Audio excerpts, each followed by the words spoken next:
यह भागवत वेद रूपी कल्प वृक्ष का संपूर्ण परिपक्व फल है। निगम कल्पत रोरगलितम फलम। ठीक है, वेद रूप का ये पका हुआ फल है। ठीक है, तो क्या होता है फिर, यह वेद की सर्वोच्च जो सबसे ऊंची जो शाखा है, वहां से ये टपका हुआ है। अच्छा जी, तो किसी ने कहा कि जब वहां से ये टपका है तब तो फूट गया होगा। अब पक्का हुआ फल अगर वृक्ष से गिरता है तब तो फट जाता है ना। तो कहां से ये टपका है और कितनी ऊंचाई से ये टपका है ये बता रहे हैं। तो क्या बोल रहे हैं, ये भगवान के जो वेदों की जो सबसे सर्वोत्तम ऊंची जो शाखा है वो है भगवान नारायण, वहां से ये फल टपका है। तो वहां से टपका तो ब्रह्मा जी के शाखा पर अटका, वहीं अटक गया फिर। अच्छा, वहां से अटका तो वहां से नीचे नहीं गिरा? नहीं गिरा। फिर कहां से, फिर वहां से जब अटका तो नारद ने थोड़ा सा फिर वहां से झटका, फिर नारद जी ने उसको अपने पास झटक लिया, झपेट लिया। फिर अरे ये नारद जी के पास होना चाहिए। तो नारद जी से भी फिर और व्यास जी ने फिर खींचा, वहां लटका, फिर व्यास जी के पास ही। जब वहां पहुंचा तो व्यास जी ने कहा कि अब तो यहाँ से भी गिरने वाला, अब कहाँ जाएगा। ये चिंता करते करते वो फिर सुखदेव जी के पास अटका। सुखदेव जी के पास अटकते ही वहां से फिर परीक्षित जी के पास माध्यम से फिर हम परीक्षित जी के माध्यम से सर्व मानव जाति को ये मधुर फल प्राप्त हुआ। और वहां से ये फल हम संपूर्ण मानव जाति के लिए, इस कली काल के लिए विशेष रस स्वादन के रूप में हम रसपान कर रहे हैं। ठीक है, तो क्या बोलते हैं, संत जन कहते हैं कि इस जो भागवत, श्रीमद् भागवत का जो ये परिपक्व फल है बड़ा मीठा है ये। अरे ये कैसे आप कह सकते हैं कि मीठा है? नहीं, ये पक्की बात है। बोला आपने चाखा है? बोला नहीं, हमने तो नहीं चाखा है। बोला तो तब किसने चाखा है? तो बोल रहे थे कि हम ये अनुभव हम करते हैं, हमें पता है कि जिसमें तोते ने चोंच मार दी हो जिस फल में, वो पक्का मीठा होता है। तोते का जिसमें मुख लग जाए जिस फल में, वो फल पक्का बहुत ज्यादा मीठा होता है। तो इसमें कौन से तोते ने मुख लगा दिया? तो तोता तो कौन है? शुक मुखाद अमृत द्रव्य संयुतम, अमृत से भी और पावन पवित्र है।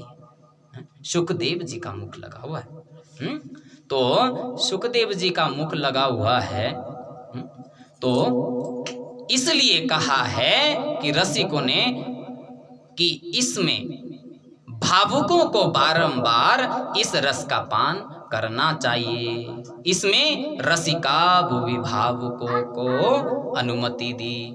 जिनको ये प्यास है, इस रस को पीने की जिनको प्यास है वो ही आए, नहीं तो और जिनके भाव इस रस के लिए तरस रहे हैं, इधर उधर भटक रहे हैं, कहाँ कथा मिले, कहाँ श्रवण के लिए हमें शुभ अवसर मिले हैं, वहां उन लोगों के लिए ही ये प्याऊ बनाया गया है। ठीक है, ये क्या है? कहते हैं स्वर्गे सत्ये च कैलाशे वैकुंठे नास्तयं रसः अतः पिबन्तु सद्भाग्या मामुञ्चत कर्हिचित्। क्या बोल रहे हैं? कहते हैं कि यह रस स्वर्ग लोक, सत्य लोक, कैलाश, वैकुंठ में भी नहीं मिलता। अगर कोई बोले कि हम कैलाश पे कथा करना चाहेंगे, जा ही नहीं सकता कोई, कैसे करेगा? वहां भी भगवान नारायण के पास वैकुंठ धाम में भी और अन्य स्तुति होती है, लेकिन वहां भी इस कथा का रस स्वादन नहीं हो सकता है। अच्छा, अगर इंद्र देवराज इंद्र भी अगर ये कथा कराना चाहेंगे तो सुलभ नहीं है। वो क्यों? क्योंकि वो तो पहले ही हमने बता दिया था, वो तो कलश अमृत के कलश लेकर आए थे सुखदेव जी के पास कि ये अमृत तो परीक्षित जी को पिला दीजिए और ये तो मृत्यु भय से दूर हो जाएंगे, इनका भय टल जाएगा, और ये जो भागवत है कथामृत ये हमें पिला। तो क्यों कहा था? क्योंकि ये स्वर्ग की चीज नहीं है, ये इसी कलिकाल में, इसी युग में, इसी जन्म में और इसी धरती पे मिलेगी। ये समझना चाहिए हमें, इसको जानना चाहिए पहले। इतना हमारे लिए सुलभ हमारे संतों पूर्वाचार्यों ने बनाया है, इसीलिए। और फिर भी हम मानव जीवन पाकर इस रस पान का रस स्वादन ना करें, रस पान ना करें कथाओं का, तो फिर हम जितना अभागा भी कौन हो सकता है। यह मात्र पृथ्वी लोक में ही सुलभ है और कहीं नहीं, और पृथ्वी लोक में भी मानव जीवन में ही सुलभ है। इस पृथ्वी में तो अन्य और भी योनियां हैं, पशु पक्षी भी बेचारे हैं, ना गा पाए, ना सुन सके, ना कुछ, ना वहां भाव बना सके। ये सब बुद्धि से परिपूर्ण हमको ही बनाए और हम भी ना कर पाए तो बड़े दुख की बात होती है, बड़ा दुर्भाग्य की बात है। इसलिए इस रस का पान करना चाहिए। तो किसी संत ने बोला, महाराज कितने बार इसका पान करना चाहिए? पान करने की आप बात कर रहे हैं, तो जब आप बोल रहे इतना बढ़िया अच्छा मधुर है, ये बड़ा मीठा है, तो एक बार तो हम मीठे के हिसाब से पी सकते हैं, पर ये बताइए कितने बार? तो इसमें क्या कहते हैं कि बारंबार। अच्छा, बारंबार। फिर भी महाराज कितने बार? तो कहा पीत्वा पीत्वा पुनः पीत्वा यावद पतति न भूतले उत्थाय चेत पुनः पीत्वा पुनर्जन्म न विद्यते।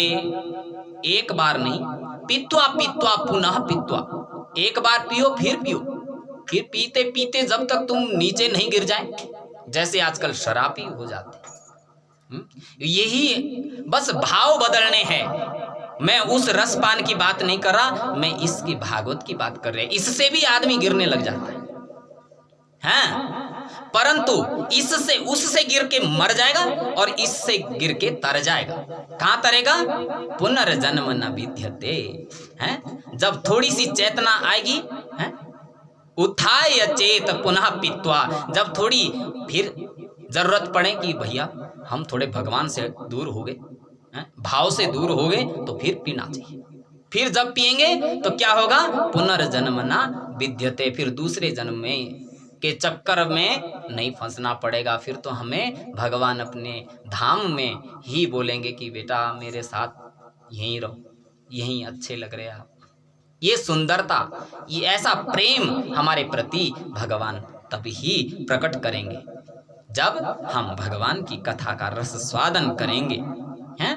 तो इसे बार बार पीना चाहिए, बार बार पीना चाहिए, और इस मानव जीवन को धन्य बनाना चाहिए, अपना सौभाग्य समझना चाहिए। हमारे पूर्वाचार्यों ने, हमारे संतों ने हमारे लिए इतना सुलभ ये प्याऊ बना रखा है, ये कुआं बावड़ी के तरह है हमारे लिए प्याऊ बनाया हुआ है। तो कितने हम सौभाग्यशाली अपने को समझना चाहिए। लेकिन बड़े दुख की बात है जो फिर भी नहीं पिए, फिर भी इसका रस स्वादन नहीं करें, तो उनका जन्म तो कल ही बता दिया था।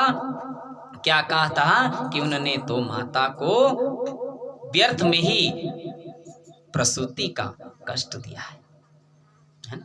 जो फिर भी नहीं पिए। इतना सुलभ है, सुनना है मात्र, कुछ नहीं करना है। यहाँ कौन सा पेपर होंगे, तुम्हारे टेस्ट होंगे बाद में, है पेन कॉपी लेके बैठना है, कोई ज़रूरत नहीं है। यहाँ तो सिर्फ सुनना है, पीना है, आनंद से अपने भाव बनाने हैं, इतना काम करना है। इतना भी हम नहीं कर पाए तो ईंट पत्थर ढो के तो क्या भी हमारे भाव बनेंगे, हैं। बोली श्री कृष्णचंद्र भगवान की जय।